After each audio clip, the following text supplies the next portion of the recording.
Thank you so much. I will be brief.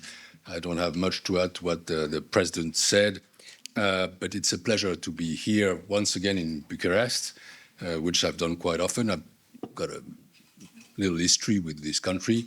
You mentioned my father, and I'm very glad you did, since he was a great sociologist and psychologist. But first of all, he was born in Romania, in Brăila, in Cahul, to be precise, in Moldavia, then moved to Brăila, and he moved to France in 1948. Well, somewhere I feel close to Romania. This is a country I accompanied in its accession process. When I was European Affairs Minister, I'm afraid to say that proves that I'm not so young, dear Tony, some 30 years ago, from 1997 to 2002.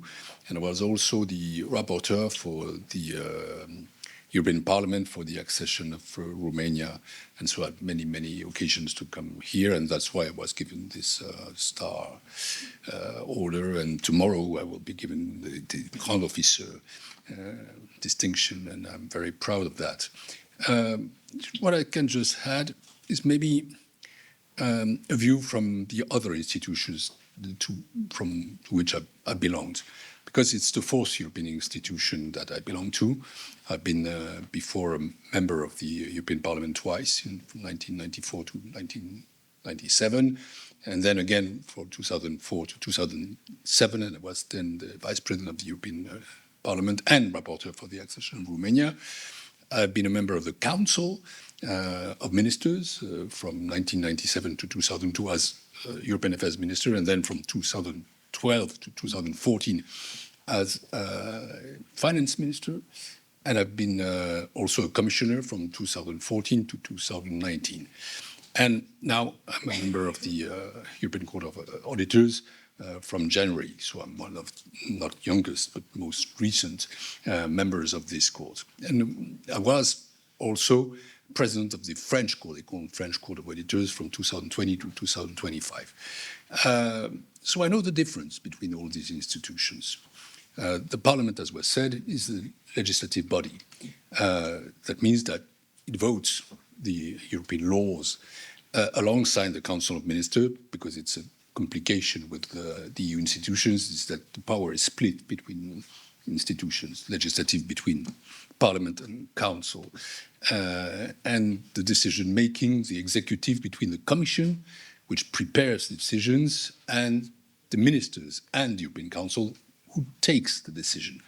When I was a member of the Juncker Commission, Jean-Claude Juncker, the president always said, okay, we do a lot at the Commission. We prepare, we propose, we execute. They decide, as you said, the politicians.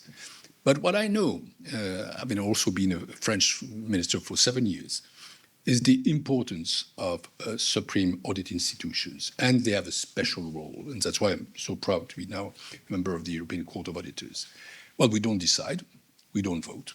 We're not from the legislative branch, we're not from the executive branch either, but we are useful to both of them. And we are independent, but also in close linkage with, as well, the Parliament and the Council. Why?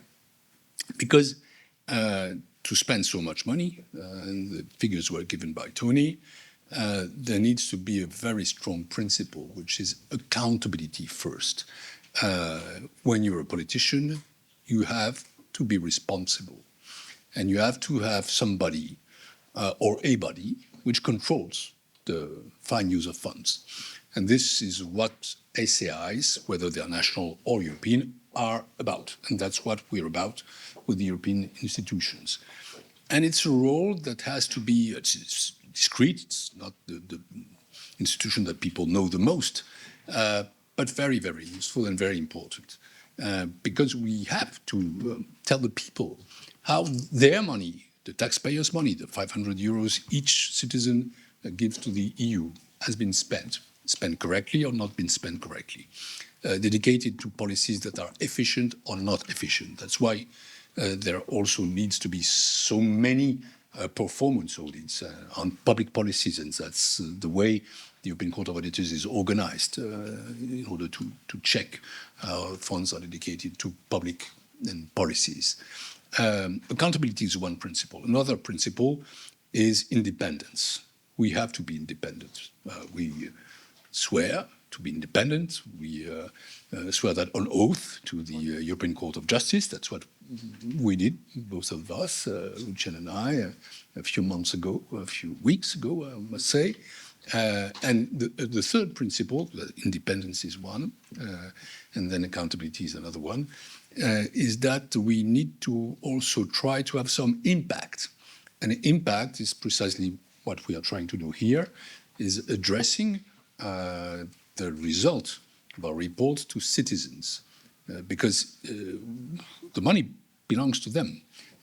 And they are finally the stakeholders to which we have to give information and objective information assessed by professionals. There is a very important staff at the ECA and high quality staff delivering high quality reports. And the members are, I would say, like the board. They supervise, they also adopt the report together.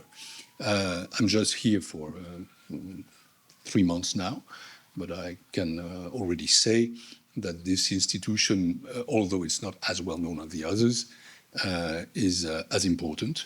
As you said, it's the last but not the least, and I believe that is fully true. And in this context, well, Romania, as an important member, a recent member, but I hope that Romania will continue its progress. I know that Romania also needs the European funds to do so, that it's a high support for this country. And my last word I could say, as a former finance minister, so member of the ECOFIN Council and the Eurogroup, as former commissioner for economy, finance, taxation and customs, that I hope that your country will prepare in a few years to come to become a Eurozone member, because the, euro is the currency of all the Union, and it's an element as well of strength and protection, and key decisions are taken there. And my final word will be to you, dear Tatiana. Europe is becoming each time wider with enlargements. And the next enlargement will have a huge strategic geopolitical importance.